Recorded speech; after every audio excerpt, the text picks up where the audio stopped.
And he thanks Senators Murray, Duckworth, and Wyden. Wyden's going to be coming at a quick appointment, and he'll be back. So this week, similar to last week, Democrats are focused on giving American women, American families, the right to start their families how and when they want. Just a few years ago, it would have been unthinkable, unimaginable, even that access to a safe and widely used contraceptive reproductive service like IVF would be put at risk. But today, unfortunately and sadly, following the aftermath of the devastating Roe decision, women and families across America are rightfully worried that this basic service could be jeopardized, leaving them without an avenue to start a family. Tomorrow, the Senate will vote on the right to IVF, IVF Act, led by Senators Duckworth, Murray, and Booker, and will aim to put these worries to rest once and for all. This legislation is very simple.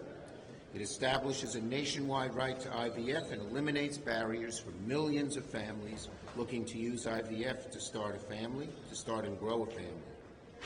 Protecting IVF, like protecting contraception, is not a no-show vote. Protecting IVF, like protecting contraception, is not a show vote. It's a show us who you are vote. And the Republicans are afraid to show us who they are on this issue. It's not political for me. It's actually personal. It's no secret how much I love my family.